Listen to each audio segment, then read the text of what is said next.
Look at him. He's just dickered. Just dickered, boys. Son of a bitch. Yo, yo.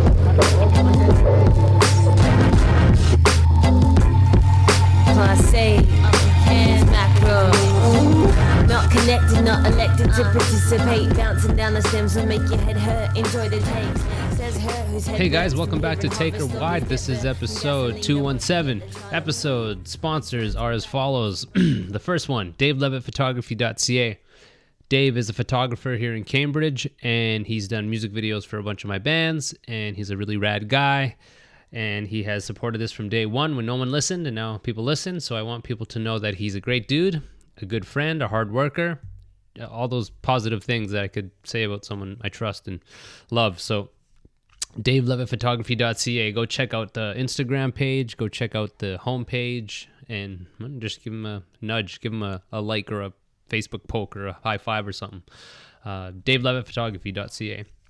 Also brought to you by Kevin Rigo. Kevin Rigo is a car salesman out in Kitchener, and he's a really old friend of mine. He wants to support this podcast, and I'm not going to say no. So he's a guy out there that is slanging cars. It's 3121 King Street East in Kitchener. Now, like I've said it before, and I think I worded it well, in that trusting someone with a car purchase is a daunting task. So if I can act as a filter, I gladly will, and send you to Kevin. Go to Kevin out in Kitchener. Go talk to him about the show, and you'll get special pricing on new vehicles. So it's pretty dope. All love to Kevin.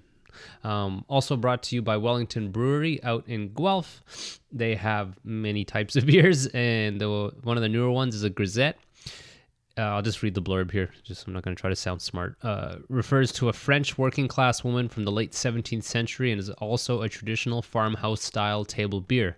This sessionable grisette was brewed by the Queen of Craft crew using 100% Ontario hops, generously donated by Clear Valley Hops. And I can riff on this. It's 25 cents from each can is going to get 25 cents from each can sold is donated to the Guelph Wellington Women in Crisis, which is a great thing. So if you're out there, go grab one of them. They're delicious, tasty, and it's somewhat local. So I don't know. I'll love to wellingtonbrewery.ca. And the last couple here, dapperbeardoil.com. If this is your first time listening, go back to episode 77 and listen to the episode I did with Andrew Rashad.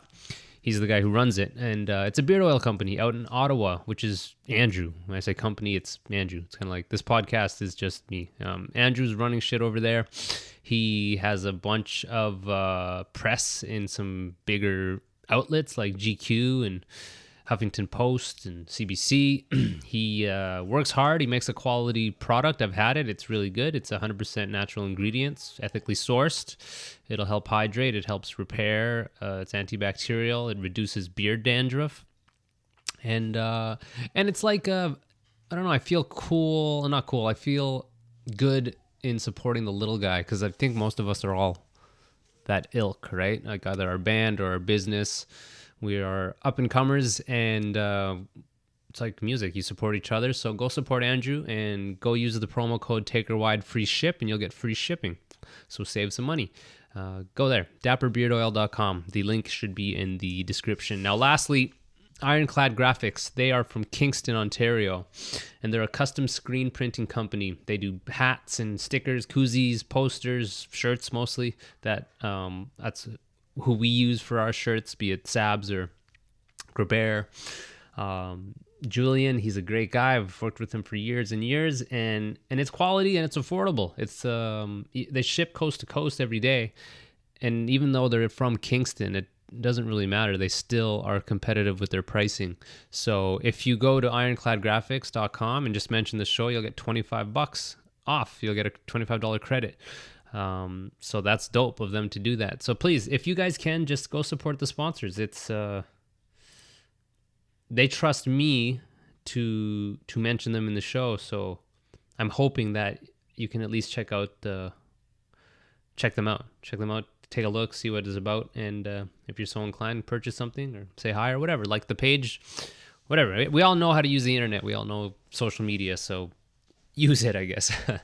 So we're episode 217 with Ted Lee. He is originally from Thunder Bay. That's kind of how I met him and knew him.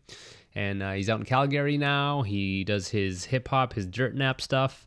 And he's just an old friend. So we're going to catch up. We're going to talk about rap probably, talk about his time touring, and a bunch of other shit. So yeah, this is 217 with Teddy. Yeah, that's it, man. This is fucking total Mickey Mouse shit, man. But okay, now we're going. Now we're here. Fucking okay.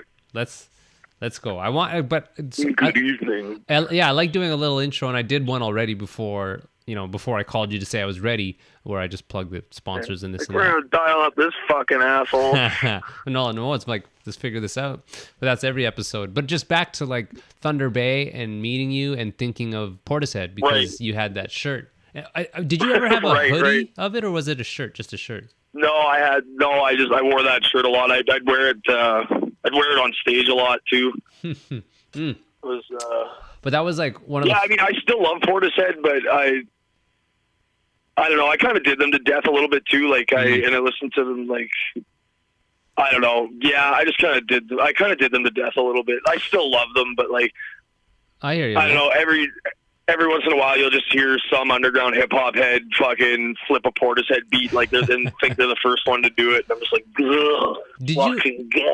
did you hear? There was a song on mainstream radio. Like in our kitchen, we have like those stereos that you just plug in, and as opposed to. It's just like a radio that the previous owners had that the CD player doesn't work, and it's just literally just a radio. It just picks up the radio. Oh, I see. Okay. Yeah. So we play the local sort of hits station, and I think she was a Canadian artist, but it was a total Portishead beat, and I can't think of the song, but it's the one. Like, did it sound similar, or was it an actual sample? It was 100% the sample. God damn it. Because I don't know. I'm assuming Portishead must be they must license their shit at a very reasonable rate, or they don't care because they get sampled a lot. Oh yeah. I'm trying to find the album. Yeah, I'd love to know what it is. Oh god damn! It's the one.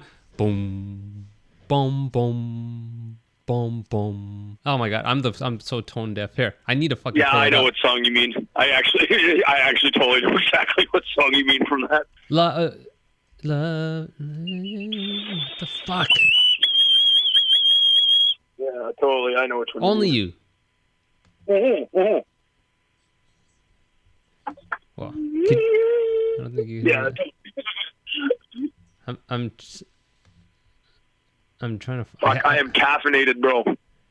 Here. I'm ready for this. I don't have any cigarettes though. Yeah, this song. Yeah. Okay. Yeah, it is Only You. Anyways, so yeah, I heard that and I'm like, fuck. In my head I was like, it's some pop artist from Canada who probably doesn't know who Portishead is. Now maybe they do because Portishead is fucking huge, but yeah, I can hear what you're saying. Burnt out from it. I feel like Portishead was like my 10th, 11th, 12th grade soundtrack. I listened to that a lot in high school. Yeah. And it's always good to. I mean, a lot of music I listen to, like especially like trying to hang out with a girl or something. And I'd be like, they don't want to listen to anal cunt.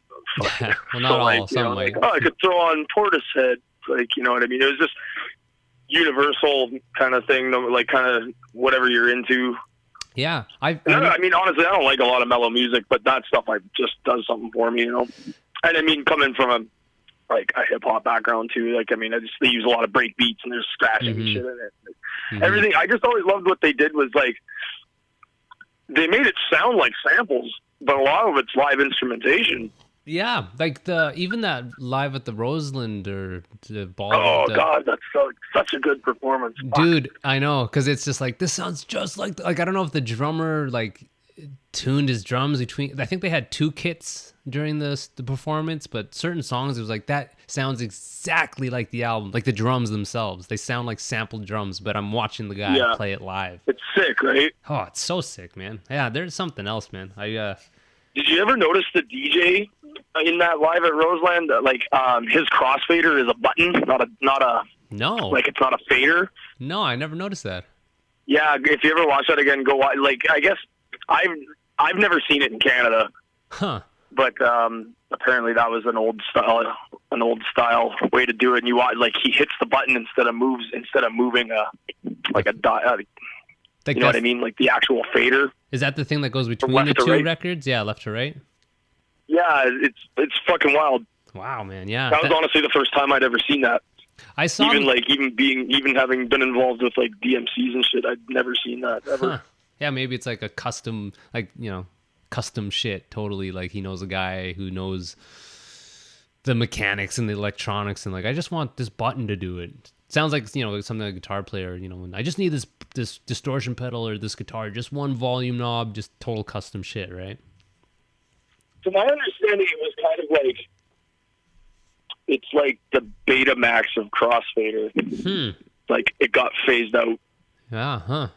Interesting. So I could be wrong about that, but like my DJ friends told me that, so I kind of just took their word for it. Huh.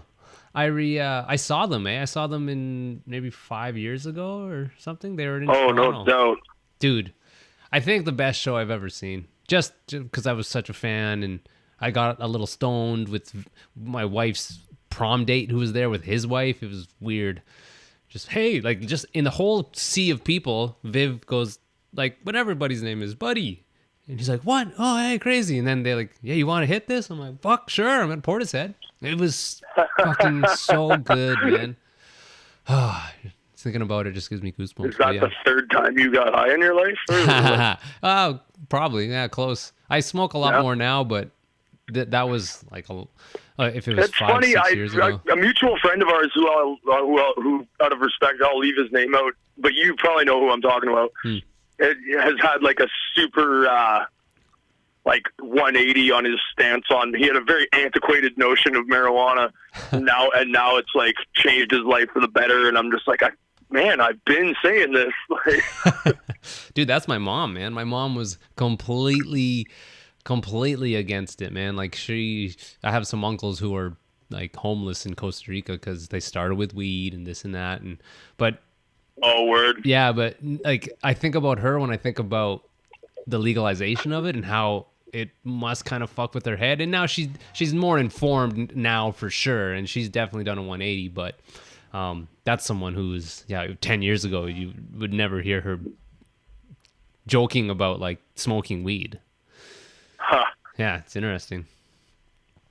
It's like right where I work. Like I work at a church, right? And there's a lot of it's a United Church. They're kind of forward thinking as far as a church, but I'm wondering like how many of them, or just older people in general, whose minds that are going to get blown. Like the government's legalizing this devil weed. Well, my mom was a nurse, and she still thinks it's the devil's lettuce, really, even with everything going on. And I just, it's to the point where like I don't even bother discussing it with her. Because she's too, I don't know, she's too old to change her mind, and I just don't, whatever, it's not, I don't, like, I smoke weed, but I'm not one of those guys that's like, everybody should smoke pot. Like, no, it's not for everybody. I think more people should try it, because I think there's people that could definitely use it, but have, like I said, like, a different, like a skewed way of looking at it. I think that for sure, but I don't think everyone should do it. Like, yeah, cures everything. Like that's some hippy dippy bullshit. Yeah, like, yeah. What I mean? Yeah, totally. And it's fucking embarrassing. Like you make us all look stupid when you say that. Like, you know what I mean? I do, man. I do. It's gonna be. I think about Tay, like my kid growing up, and it's just gonna be legal, right? And how not so much how to deal with it, but just when I was listening to Portishead, I didn't smoke, and there's still echoes of that in me where like I have a little guilt if I smoke. So transversing. We used to always say we thought it was so hilarious that Tugnut played the music they did, and like all three of you guys were so straight laced back then. Yeah. It's like, no drink, no drugs, eating ramen noodles. I remember what was it? You guys could live off like $3 a day or some shit back in the day. Well, there was just the one tour. All right, I did a couple $2 a day, which is whatever. But Yeah, it is You funny. must have came home fucking emaciated. I did, man. I bummed my parents right out. I was home for my first nephew's birth, and there's pictures of me, and I like had a few days to shave and clean up. But looking back, it's like, holy fuck, like yeah, right. And I'm a skinny guy to begin with, so yeah, my parents they looked horrified. But hey, whatever. It's a good story. I didn't die. Yeah, right. But yeah, man, like the tug nut stuff, when people would be surprised, you guys don't do any drugs, and then people would say like, so you're straight edge. It's like, well, no, we Stop don't. trying to put me in your box, man. Yeah, I'm not. We just don't drink. So you're straight. No, we're not straight edge. I'm not. I don't have access. Well, I remember times like in the early days, like being fucking lit up on coke, like drunk out of my head, like having conversations with you in Andy's bedroom at the Faceless Hulk house, and like pouring sweat, like just like, oh yeah, fuck, that was a good set. And you guys are super chill about it. Like some people get super awkward or judgy about that shit. But you guys, I never got the impression you guys were like that. You were just happy to hang out, even if we were fucked up. Yeah, I wonder, man. Well, it's I know definitely anyone who showed love to that band, there was just that wall torn down, because like we were no one really liked us. That's the truth. No one really liked. We fucked with you guys heavy, man. Thunder Bay, we was all great. about the tug nut, man. Mm-hmm. So to this day, I always tell people, it's just like, I'm like, they were a time and a place, like, and if you got to see them, you're part of a fucking small group that's like, I feel like a lot of people, anybody who's seen you holds you guys like pretty near and dear. Well, it's nice, man, and I do hear, yeah, it's from you. It's 100% genuine, because like we're from Thunder Bay area, you know what I mean? But some people say like I was into it, but it's like I didn't seem like it when we were around. So are you just saying that? And it is what is, whatever. It's fucking, the band's done, so it doesn't really even matter. I won't speak for all of Thunder Bay. I can speak at least for like the Faceless Hulk boys and the extended family. Like, yeah, oh yeah, I felt it, man. I felt it. Like that was like our favorite thing to do, is play with you guys. For sure, man. Because like we did a lot of shows together. Like we must have done close to 10 shows together. Oh yeah. Oh, easy, man. If not at least that. Like yeah, man. For real. Like I think of how crucial those times were, coming from Fort, like that small little town, and then coming into the big city and making friends with like big city, my head, big city bands. It meant a lot. I'm like, fuck, like just part of the cool club. Like you guys were the first cool club to let us in. Which is the truth, so funny though. To hear. It's the truth, because like cool guys club. Yeah, the Thunder Bay band, these aim metal higher, bands. Jesus.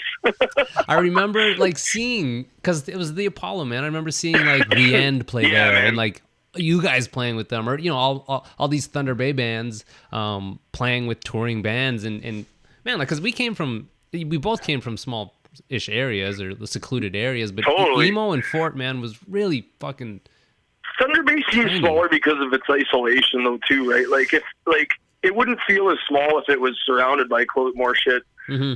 But like Winnipeg's like 8 hours away, and then I mean, who the fuck wants to go to Dryden or Scriber? I don't think I've ever played in Dryden. No, I don't think I've ever played Dryden. I honestly don't think I have either, to be quite honest. I think we had a show once, but it got canceled. Yeah, I feel like there was a kid once doing shows there, and I think back to touring and where it was like fucking literally play anywhere. I remember playing Tofield, Alberta, outside of Edmonton, or somewhere out there. I don't know. It's some dude. Like we pulled into town and we stopped at a coffee, like a Strawberries or whatever that place was in Thunder Bay, like a Kelsey's. Right, yeah. And I used to loiter. I loitered a lot of my time away in that fucking dump. And pulling into this place, and then this, these kids and this Greek dad. Mafia on that shit. Did they? Fuck. This kid and his dad came in, and they're like, "Hey, are you the band from out of town?" I'm like, did you? How? Like, they said, "Yeah, we saw you pull in," because it's like emo. There's like one road in, one road out.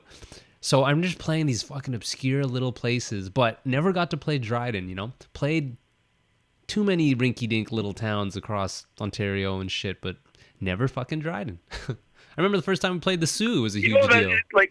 I never played Regina.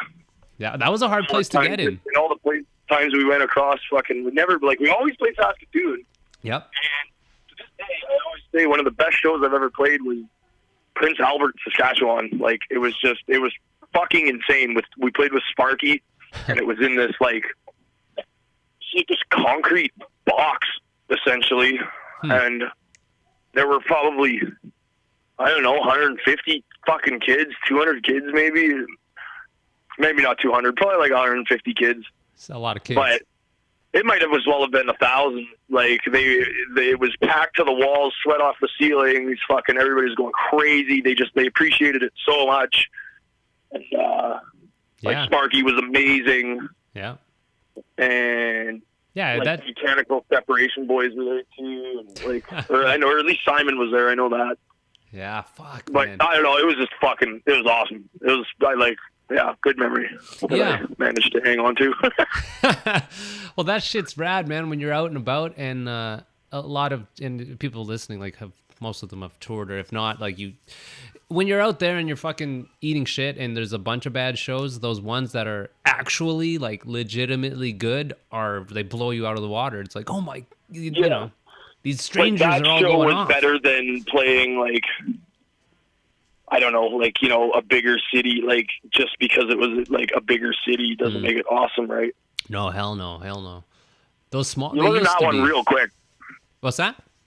I said you learn that one real quick. That just because you're playing a big city doesn't mean shit, really. If anything, you're going to get a smaller draw because it's more saturated and people are more apathetic about it or something. Yeah, it makes me think about all ages shows, and I do them I feel like once a year at this point, where I remember just actively trying to do those shows because the kids would be so stoked. I remember in Fort, man, we used to throw shows for touring bands and pay them $400, and there'd be the whole high school there, which would be 80 kids, and just everyone gave a shit, and everyone bought merch, and and that shit's really cool. Do you remember your first show? A kid when you were young that was really impressionable on you, that left a huge impression?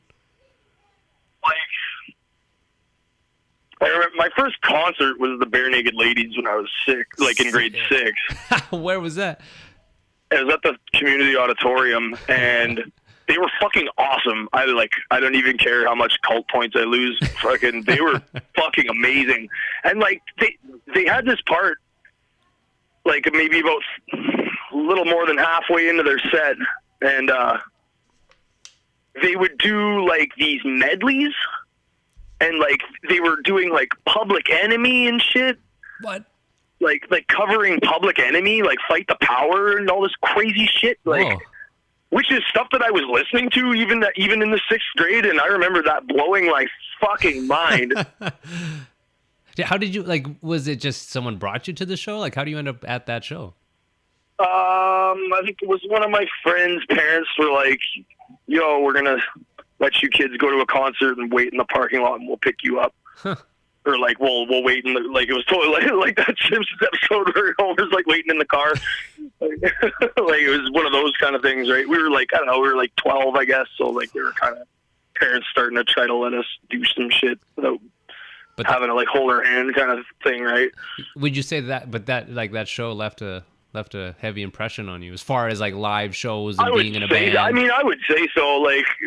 It's a pretty quick, accessible memory for that, for sure. Mm-hmm. But I remember my first underground show too. Mm-hmm. Which one was that? That was in a rec center. I went to meet my first high school girlfriend there, and hold hands and shit and make out in the corner kind of thing. Yeah. And it was local bands who were awesome. Some of them it wasn't. There's a band from Thunder Bay called Strychnine who were pretty legendary. Strychnine, huh? I think that was before.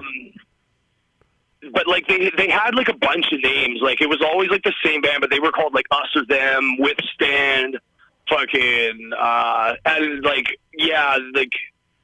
it was them and another band called LTO, and it was just that was my first experience to that. And then very soon after that, we saw Strung Out and Straight Faced, and that show was absolutely fucking insanity. And that from that point forward, it was like I was in love with just like the whole craziness of it and shit. Like, yeah, we didn't get that shit. Like, so that's like 6th he grade. was not like Strung Out. A Strung Out show like fucking sold me because like I don't even really fuck with Strung Out. Like, I don't hate them or anything, but like I don't listen to them, right? Like, yeah, I liked Straight Face for a long time, but then they put out this one album that was super whack, and I stopped listening to them.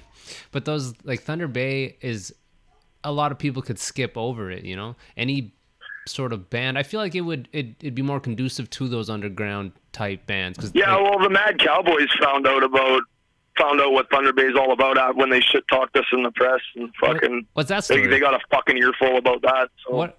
The who? Mad Cow.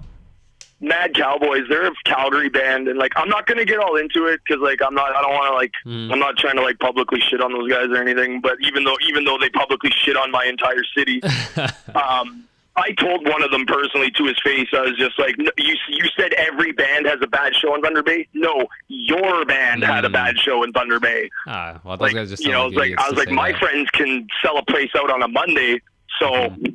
Sounds like a personal problem, buddy. Yeah. You know what I mean? Yeah, that's silly. Yeah, that's I just silly. like, I don't know. I don't get offended by much, but that one I took a little personally. And especially because the summer before that, Mad Cowboys and the Motherfuckers, who were a great punk rock band from Calgary, they were in Thunder Bay, and we put them up at the Faces House and showed them a really good time and partied with them. And then the next year they came and played on a Monday, and nobody came. And then they went as far as saying in Exclaim magazine that Thunder Bay is a shit town and nobody has a good show here and everybody should skip it. And I was just like, you fucking suck, bud. That's silly. That's after we were so cool to you and like just like I don't know, I just felt like that was a really shitty thing to say, especially since he should have more sense having been involved in the music scene for long enough. Like, do you really expect to show up in a city for your second time on a Monday night and sell a place out? Like, come on, man. Well, it sounds amateurish and just yeah, and these guys weren't really amateurs, right? So that's why it was odd to me. Man, yeah. Thunder Bay like holds. But anyway, like I said, like I mean, I'm not whatever. Like that's old fucking news. That's like 10 years ago, but like it's still like I mean it bears repeating. I feel since we're on the subject. Well, we can jump to just Thunder Bay, like, and it's home for me too. Like you know what? I kind of really don't want to talk about Thunder Bay that much. If that's cool. Hey, man, it's all good. I'm kind of like I'll talk to you about it off record, like not for this podcast. We can get into it, but I kind of the only thing I'll talk about Thunder Bay is Tumblestone. We'll get into that. Okay, well, with that jumps, that's a good segue into. So that's in the video. That's in the Noblest Mute video. Tumblestone, right in the background. And I was going to ask, should we give them a frame of reference of what we're talking about? Yeah. So, well, in the intro, I did mention like you're an MC with Dirtnap and. Yeah, we can just jump right to that. Yeah, so later on at the end of this episode and stuff, people will be able to see the video. I'll link it, this and that. But I was watching the video and I saw that and I thought, okay, what is? I thought like, is that just a skateboard reference? Because it looks like a. Well, that's just the Thrasher logo kind of rip-off thing. We're just kind of playing on that because it has a pentagram in it. So we love pentagrams. So okay, so go on. Yeah, who Tumblestone? Tumblestone is essentially, I joke about it being a cult, but Eddie's parents hate that. But it's my fucking one of my best friends in the world, my fucking muse, my fucking love this man to death, Ed Blanchette. He's like, I don't make art without this guy. He's essentially like the unspoken member of everything I do musically. He's provided the visual aesthetic for everything I've done for the last 10 years or more. Mm-hmm. Aside from a couple of things, he's done everything for every project I've done. I don't consider it finished until he's put his work on it.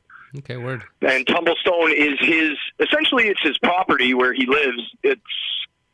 He has like an Earthship kind of off-grid kind of place with him and his girlfriend and his folks, and you know what I mean. Like they, and it's like, you know, it's like an artist's place. You know, they built it with their bare hands, and it's visually like really dense and appealing and intricate and busy. And then at the end of the last summer of every August, they do this thing called Tumblestone. It started out small as a pig roast, get a couple of bands to play, and over the years it's grown into a 2-3 day festival with like 500-600 people. And wow, okay, cool. So it's a pretty amazing time. B.A. Johnston headlined last year, and it was amazing. And Faceless Hulk actually did a reunion show the year before. Oh, really? Yeah, people ate it up. I was awful. Well, I'm sure you I actually apologized for sucking so bad. Whatever. I mean, all the odds were against me. I was partied the fuck out. I haven't practiced anything in literally years. Like, you know what I mean? Like, I haven't been in an active band in a few years, so, like, my chops were down. The first night we jammed, when I got off the plane that night, it sounded amazing. And by the time the show came, my voice was fuck that. So, I mean, whatever.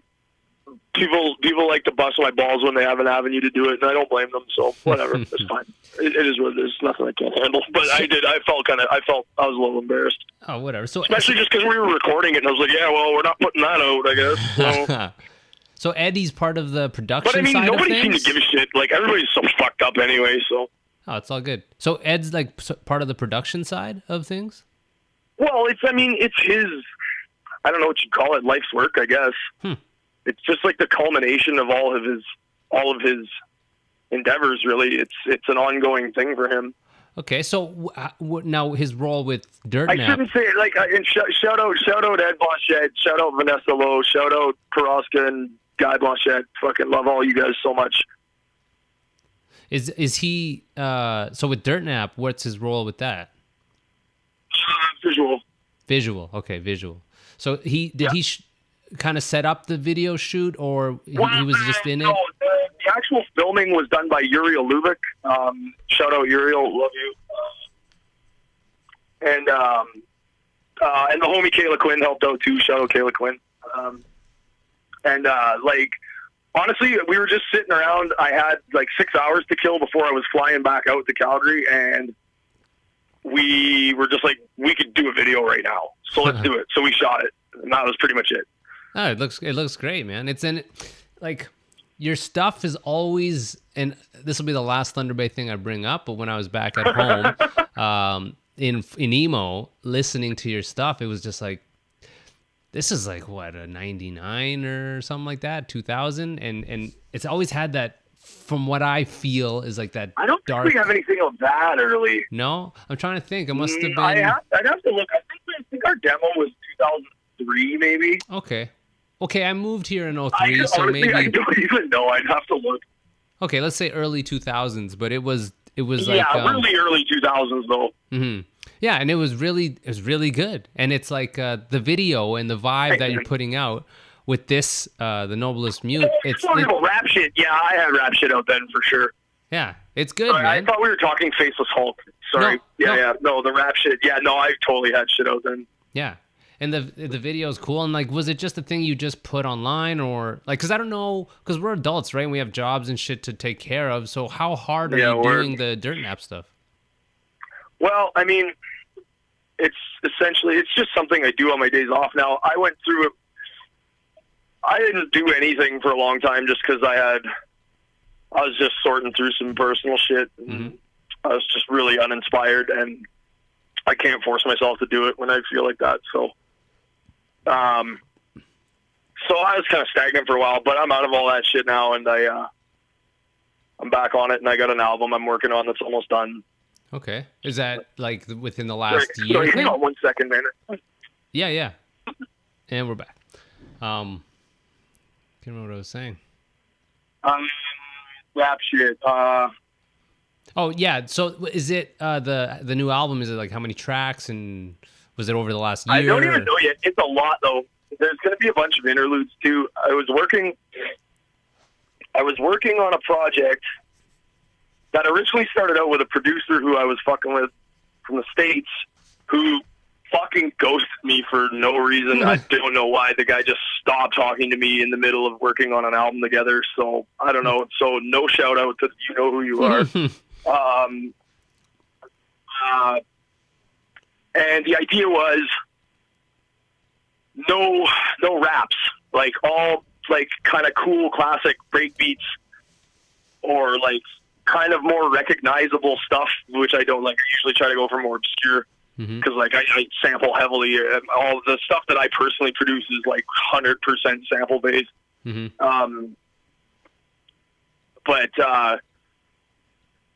So we came up with this concept. Well, I came up with this concept, and he was saying he wanted to do something similar. But then I came up with this concept called like anti-verses. So like, and the whole idea is like it's all sampled dialogue. There's nothing of me rapping on it whatsoever. And the songs are only like a minute and a half, maybe 2 minutes or a couple of them because like I didn't want it to be overdone. But the plan was to put this all out as an album by itself. But then when this guy ghosted me, I was like, well, I just kept working on it, and it turned into my own thing.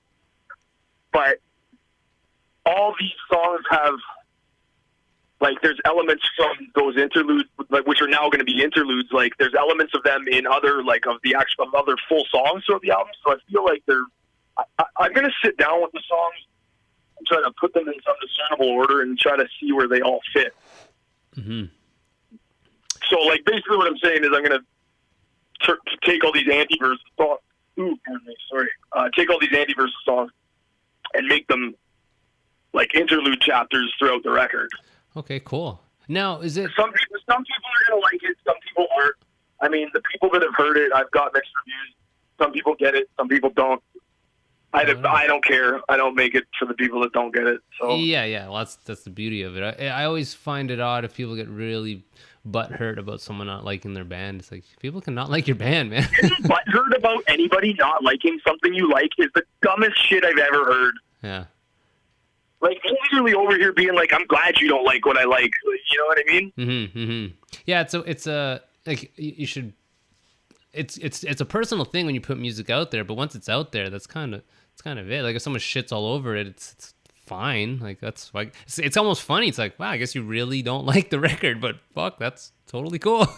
no ill will. Some people love to shit on things on the internet, man. Like, I talk mad shit, but like I'm generally just trying to like be funny and shit. Like, I mean I mean a lot of the shit I say, but like I try to say it in a funny way. But like I don't go around like commenting, talking shit on people's stuff. Like, generally, like, but some people it's like a fucking like it's like a prime directive for them. You know what I mean? Oh yeah. Well, and I feel there's two types. There's like just people being shitty.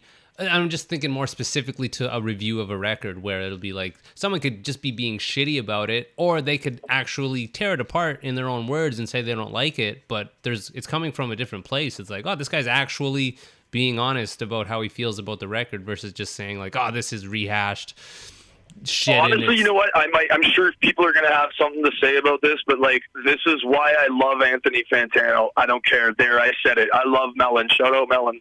Anthony Fantano. Anthony, like the needle drop guy. You know? Word. Yeah, I fucking love that guy. He get like, I mean, he's not right all the time, but I just feel like he objectively reviews things. Oh yeah, well, it's and he's not just like oh, every album is 10 out of 10. This is great, or conversely just shits on every fucking thing he reviews. Like it's a scale for that guy, and honestly, the guy's turned me on to some fucking awesome stuff that I really enjoy. That's great. He's doing his job. Yeah, it just when it comes to even your taste in music, it's just people get so upset about like oh, you don't like that band? Like, what the fuck? Like, I like that band. Like, that band sucks. Like, yeah. Well, why does that hurt my feelings? Like, yeah, it's kind of silly. But that's good to go into. Like, I'm over here being like, I'm glad you don't like what I like. Like, like I'm thrilled. Were you ever at a point where it would bug you if someone like faceless Yeah, Hulk when sucks? I was in fucking high school. Yeah, word. Like, you know, like I'm 36. Like having this conversation with adults is fucking painful, yo. Mm-hmm. Are you gonna like? What's the plan for the record? Like, it's obviously costs so much to do vinyl and stuff. But where are you just gonna like digitally do it? I or? mean, I'll do a digital release to get it out, and then look at tape. Probably is all I'm gonna do. Mm-hmm. Well, that's Tape through what's up. Actually, I guess I can make the grand announcement here. Yeah, like SNHK's first album, Who Killed John Todd, is actually available now in a cassette format. Cool. I haven't figured out how we're gonna. I don't know if I'm gonna just get rid of them privately or if we're gonna put them on Bandcamp or anything yet. But I kind of want to keep them off Bandcamp, to be honest. Like, I kind of want to keep it super culty. Because, like, yeah, like there's only like 93 copies of them, and now that's it's like super cult. Hey man, I hear you, Sabs. We did a mini CD split that goes on top of a vinyl record, and we didn't upload it anywhere. So I hear you. That shit's pretty cool. And fuck, shout out Great 17. Did you meet those guys on their first tour when they played Disgraceland? Sure did, and that was one. Oh, I'm so glad you brought that up, because this is like, I remember meeting Sean Arsenian, and he was like, now I don't want to I don't want to exaggerate it, like, but like, he kind of fanboyed out on me, kind of, and I was like, what the fuck? Like, he just, like, he knew who the fuck we were. Oh, you were a great band. Like, I don't know, it's weird, because even like 10, 15 years later, like like every once in a while, like I still get, like, even out here in Calgary, I still get recognized for that band. It was a cool I'm band. just like, fuck, I guess it's just like, you know, I don't take myself that seriously anymore. Like I used to when I was young, but I don't know, that's dumb shit. Uh-huh. Just like the more you do it and the more douchebags you interact with, it's just like every time I meet a douchebag vocalist, I'm like, I want to be less and less like that. Mm-hmm. You know what I'm saying? Mm-hmm. Oh yeah. So I don't know. Well, no, I lost my point. I'm big. It's okay. Like the yeah, for sure. Like I'm trying to tie the dots, because it's Faceless Hulk and then Tugnut and then Violent Marv. So like and James. Sparky, yeah, like all of us. and I mean Endos. Yeah, all of us knew of each Ninja other's Spy. stuff. Yeah. The fucking Ninja guys. Yeah, fuck. Shout out Ninja guys. Fucking love you boys. Ninja guys, is that what you say? Is that what you call them? Yeah. But that I still talk to those guys, man. Like, you know, we still run into each other. Fucking, like, you know, I'll make an effort to go see them when they're in town. Like, you know. Yo, man, yeah, for sure. I had Adam on here a little while ago. Just been through a lot of like hairy shit with those guys too. Kind of just, you know. Oh, well, yeah, touring and just being out and about. Well, that Thunder Bay show, that Disgraceland show, I love hearing about it because I wasn't in the band. And I think it was their first tour. So it's like, it's a real memorable show for them. Oh, sorry. Sorry, say that again? No, I didn't mean to interrupt. Sorry, you go ahead. Oh, it just like, they speak fondly of that show and how crazy it was. And everyone took care of them. But the house was like wild and like, I don't know, it just... I would have loved to have been there to experience that show. That place was crazy. Disgraceland. That was a wicked little period in time. I missed that entirely. Fucking, like, I saw the UK subs play that place, for fuck's sake. I mean, it was kind of awesome and simultaneously sad, but it was like awesome. So, fuck, man. like, I'm not even a huge punk rocker or anything, but like, I used to read a lot of Henry Rollins when I was younger, and like I just remember like getting in the van and just like him always talking about the UK subs. So it was just like, and then I'm like, wow, I'm going to my buddy's basement to drink 40s and watch this legendary punk band for $5. Like, this is fucked up. Like, yeah. Like, I mean, we sleep with the whipcords down there. Like, like first time I've seen Sabatini was down there. Fucking Leper, Iskra, fucking all kinds of crusty shit. Fucking ever like. Trigger Effect, fucking... Wow, man. Sick bands, man. Sick fucking bands. Like, I don't know, there's probably an online archive of it somewhere, and if not, I could probably talk to Micro and find out Yeah, fuck, man. I'm sure he has all the posters on a fucking thumb drive because he used to, like, he was a good guy. Shout out Michael. I'm just thinking about Dirtnap. It's been so fucking long that you've been doing it. Like, yeah, like 15. Eh? Sorry, hold on. I can't hear you. I said, like, I've been doing Dirtnap for a long goddamn time. When you... I've been rapping since I was, like, fucking 12. When you played that show with us, I can't remember who it was, if it was B-Pigs or Sabs. It was at Dickens. Was that Dirtnap, or were you going by something else? That was... Oh, wait, are you talking about in Calgary? In Calgary, yeah.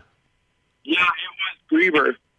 Okay. And was it Dirtnap? Yeah. It was North-South Venomouth or NSVM. Okay. That's the only show I've ever done under that name, and probably the last. And it was just like... It was like an extension of Saturday Night Hot Knives, SNHK. That's me and Kyle Ball's other shit. We can get into that if you want. Yeah, actually, yeah. We'll cover Dirtnap first. That's like my main shit, I guess. But yeah. I circled. Well, SNHK. It's SNHK, right? That's how you say it. Yeah, Saturday Night Hot Knives. That's Kyle's part of that. You're saying yes. Okay. Yeah, Kyle Ball. Shout out Kyle Ball. Love you, boo boo. But yeah, we can get into that. Let's close off on this Dirtnap stuff. Okay. Yeah. New album coming right about soon. Called The Ecstatic Recitation of Anti-Verses. Fucking. Shout out Nate Powell. Shout out DJ Rise One. Fucking shout out DJ Weasel. Sick. Fucking shout out Pete Omega. Fucking shout out my goddamn self. Okay. When you're like, I'm honestly, man, like I've always respected your art, and I mentioned that before we did this podcast. Well, you have impeccable taste, sir. From your performance and the heart you put into that, and then even like it's like layered. I feel like you come from a place that's kind of fearless, and also what I'm getting to is I'm curious to the process of when you're sitting down, and even let's just be specific with Dirtnap, where you're writing like. Is it a certain time of day? Is it at night? Do you need some witching inspiration? Hours, like strictly witching hours. Yeah, and does it just like midnight to like 3-4 a.m. That's the only time to write, as far as I'm concerned. Will you have like a beat in the background, or are you just pulling notes from the day, or like how do you do it, man? It goes both ways. Like honestly, though, more often than not, I just write and I find the beat later. Okay.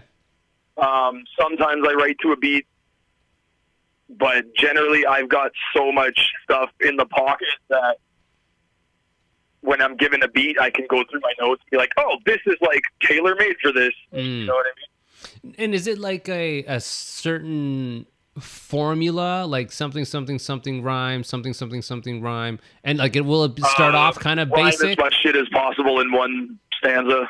Okay. And then so...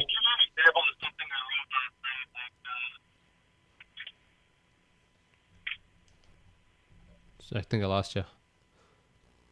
Hello? Yeah, okay. So, I can still kind of hear you. Like, okay, fucking show me what you got if cliches can make or break a day. Racking up vacation pay for rapping in a major way. Like, I'm trying to, like, cram rhyme everything. Huh. Did you ever see, this is just one question and we'll get back to this, that there was a thing about Aesop Rock being, like, the most linguistic, or like his vernacular. It's funny you say that. I guarantee you I've used words that guy has not used.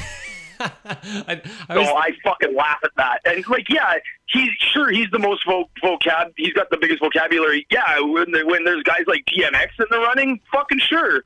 Of course. It seemed like a weird little study, but anyways. So will you take and edit your rhymes to fit the beat, or is it like no, that's specific? Yeah, you always have to edit, always.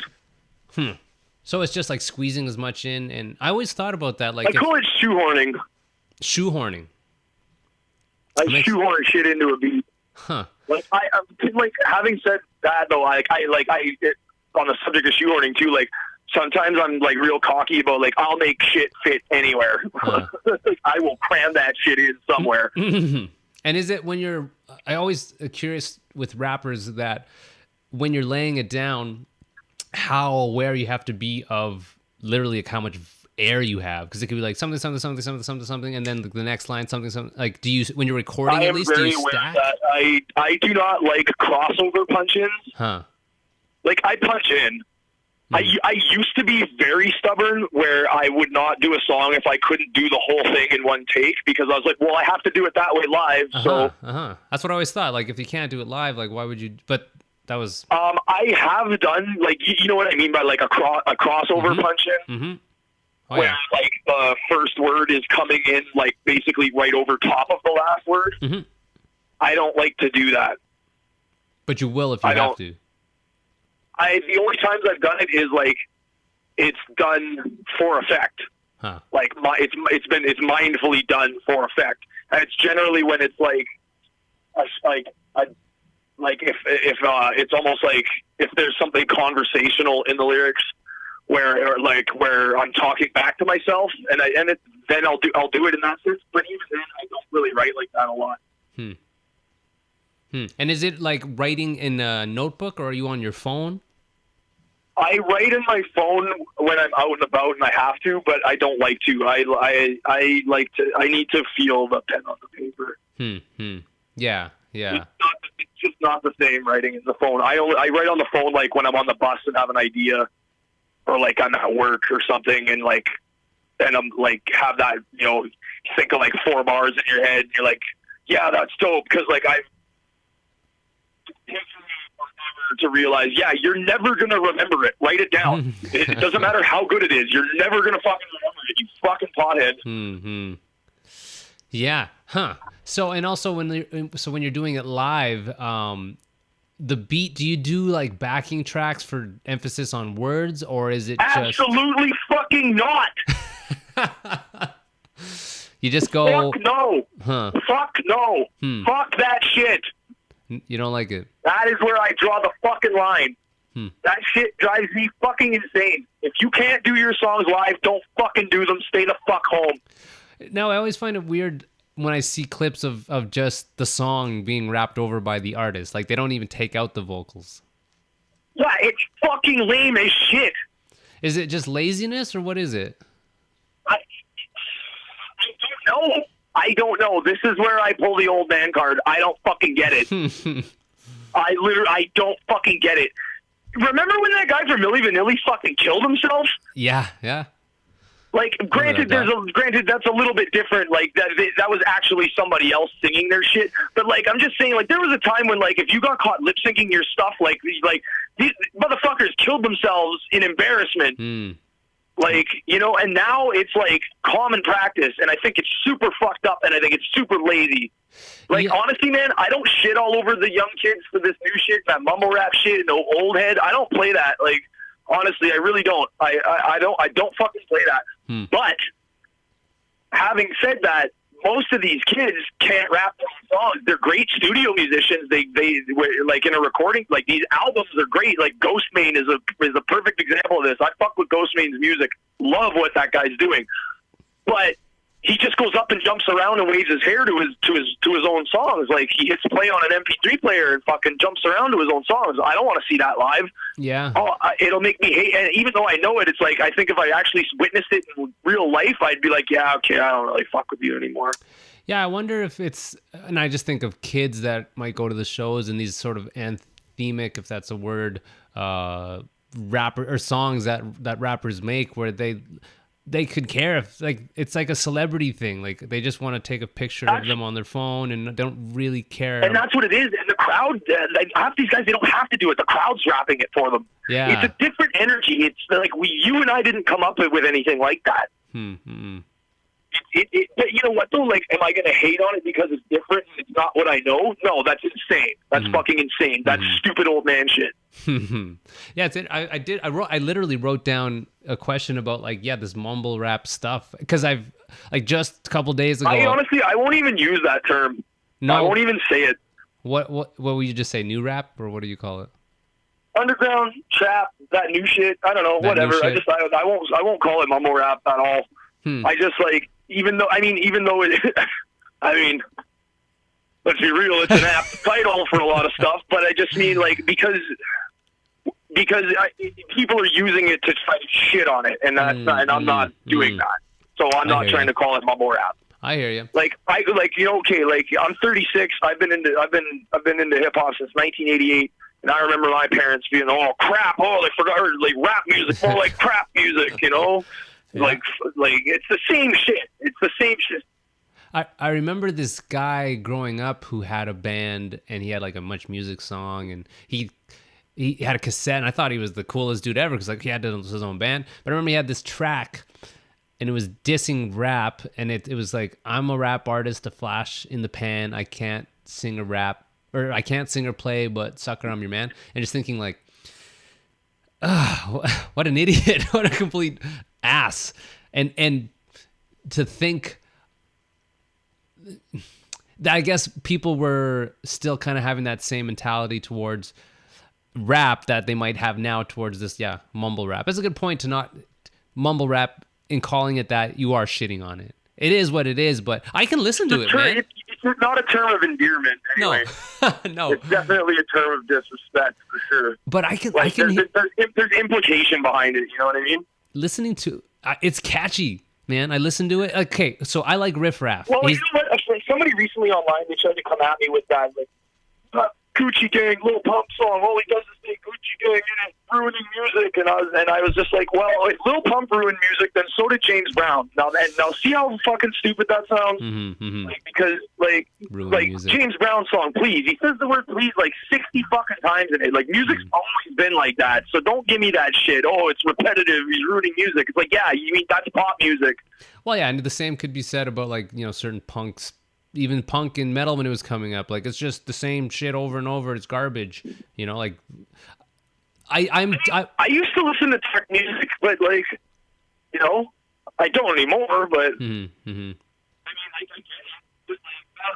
I don't know, man. I'm so over trying to debate music with people. Like, if we don't like the same shit, then I almost just feel like it's pointless to talk about it, really. Unless you're both coming at it from a place where it's like, I want you to show me something cool, but if I don't like it, next. Yeah, totally, man. Like, we don't like, you know, like, and it's harder to do than you'd think. Yeah, well, I feel I'm fortunate, and I have buddies like Shawnee or Mark, and just people who turn me on to like new music all the fucking time. And it's just like, and if I say I don't like it, it's just like, oh, fine, try this then. It's really nice. I don't really deal with the some people get offended when you send them YouTube links. Really? Nah, fuck. Now, I appreciate anyone out there who sends me. I mean, as long as it's not like you're some unknown hip hop asshole trying to send me your shit. Fuck off with that. But like, if we're homies and you just send me a YouTube link with no context, I know what that means, and I appreciate that. Oh, dude, it's like that clip you sent me the other day, the fucking with the spiders. Dude, I'll send you a link to that album if you want. Fucking maybe edit this out. Yeah, you want a pirated copy of that shit? No, yeah, well, I'll definitely. You know, my homie did the fucking cover art for that, and like, really. I don't know. He should have signed something because he didn't get very appropriately compensated for it. So I'm gonna tell him and be like, "Yo, I stole it. I got him back." Well, I've paid for a lot of Blah Records stuff though. Shit, like Blah Records that's like dominating my headphones, and that whole fucking label is fire as fuck. Where are those guys from? From England. England. And my now in-house producer and DJ, shout out DJ Rise One. I love you, Martin. He's from Runcorn, England. That's kind of where a lot of these guys are from. Well, dude, like, and he's the one who turned me on to all that stuff.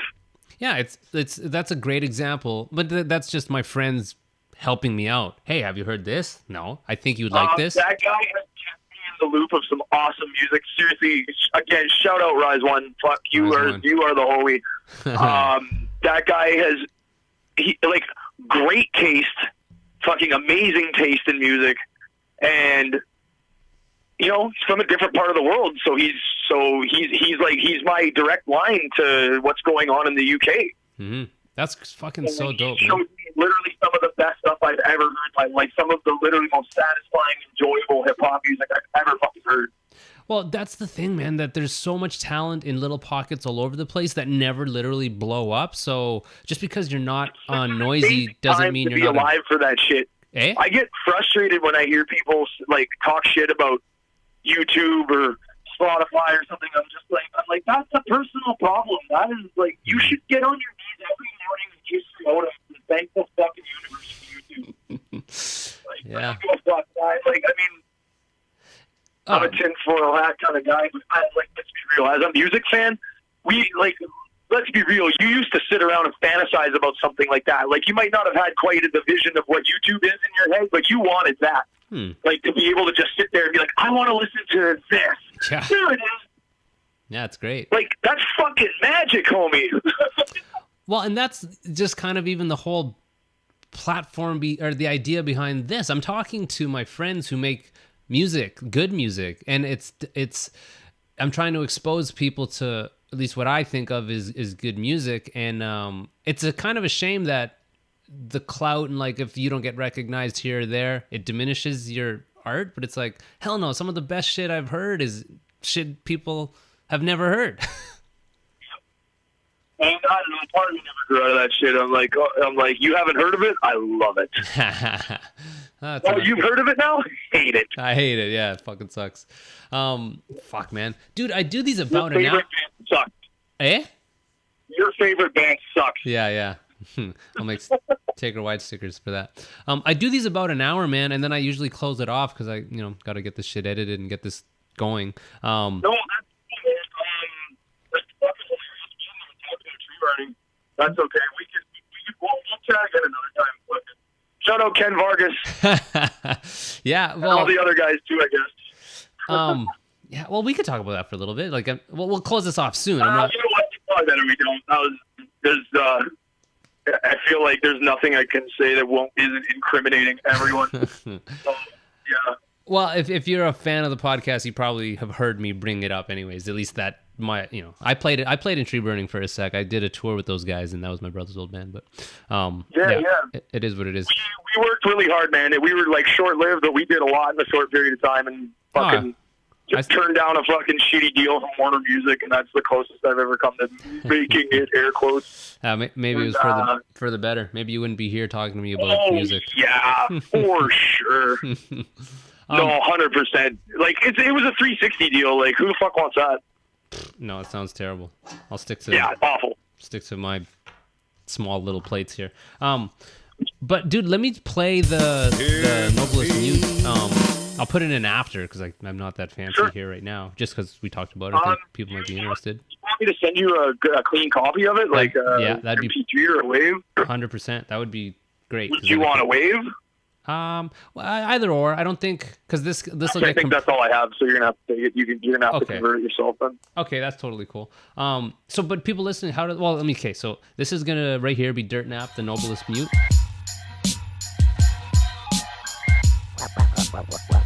And I had to keep on leaping into a bath with a Bulgarian, Swiss, German lady. Who kept on hosing me down from the toes. Boiled fish, boiled carrots.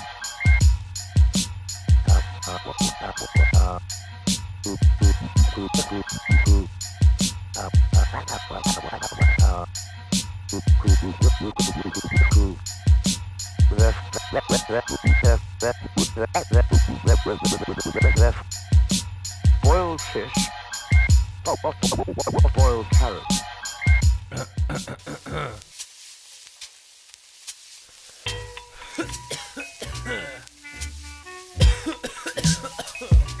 We'll have to start over a bit there.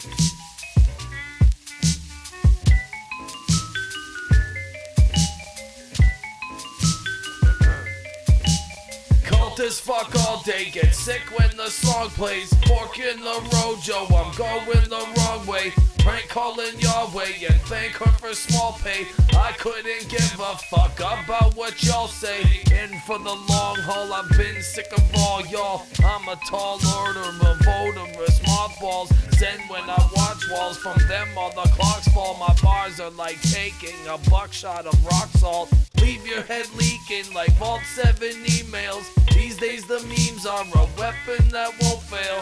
Express wrong opinions and you'll end up in jail. Questioning history should never get stale. Who knows how the night will go? Flipping a microdose, trying to find balance while walking the tightest ropes. Typing a ransom note, damn I'm a handsome bloke. These are the diatribes, all of which I have spoke. Steady with the scrutiny, I'm ready for a mutiny. Dead you with impunity while the DMT's rebooting me. At night I move reclusively, my pen is used abusively. Bruising noobs exclusively for trying to act elusively. I'm aloof conclusively, it's difficult getting used to me. Proof that I refuse to be asleep, it's nothing new to me. Bars delivered putridly, also stupid truthfully. Drop nukes irrefutably, the future works out beautifully. Cultists fuck all day, get sick when the song plays. Fork in the rojo, I'm going the wrong way. Prank calling Yahweh and thank her for small pay. I couldn't give a fuck about what y'all say. Not today. Not tomorrow, probably either. Fuck it.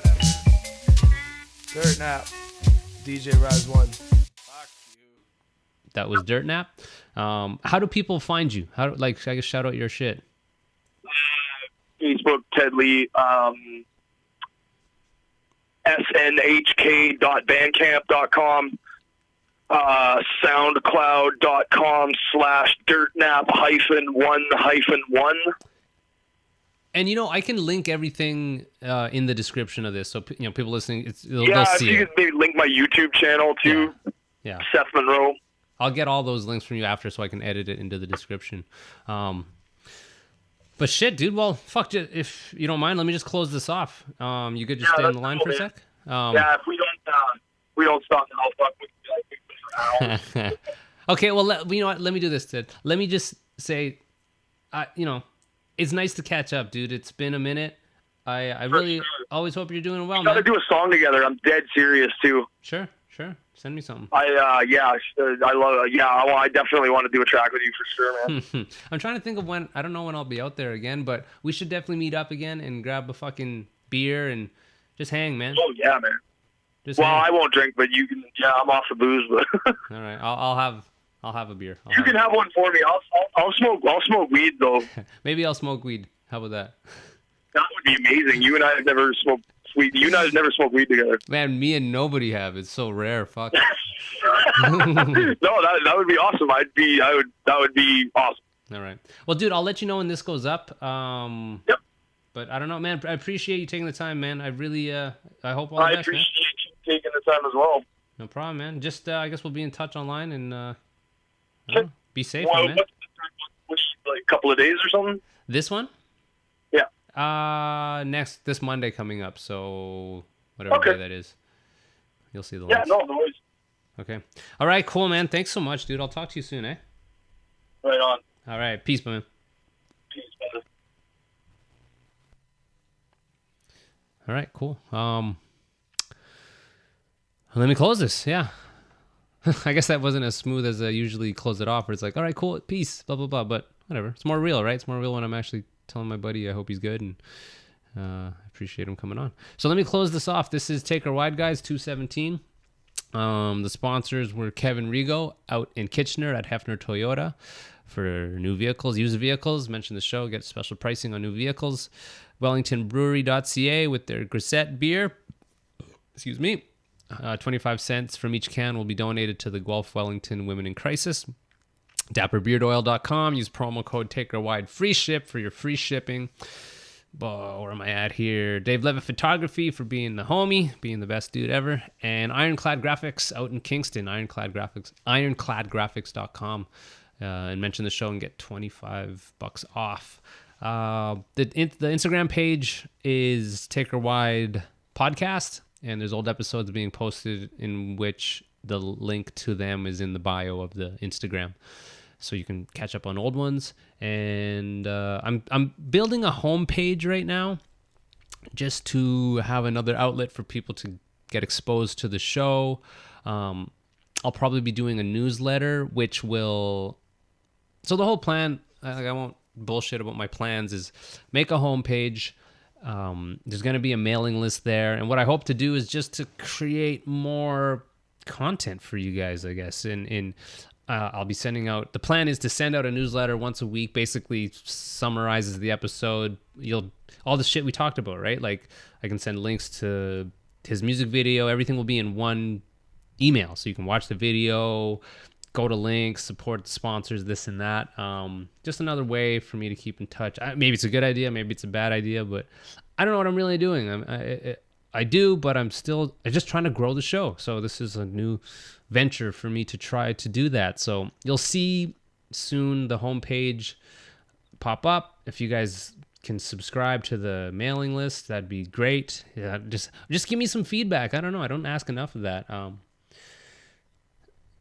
We'll see. I think it could be a cool thing. It's just really what it's about is to promote shit. I'm talking to people and I want to promote what they're doing, and this is another way. So I don't know. The YouTube channel is up. You can subscribe there. There's just the audio from the episodes being posted there. And I don't think there's much else to say. As always, I appreciate the support. Tell a friend, rate, review on your podcast app on iTunes. And that's it, guys. Fucking thank you so much for listening. Love you guys and have a good week. All right. Peace.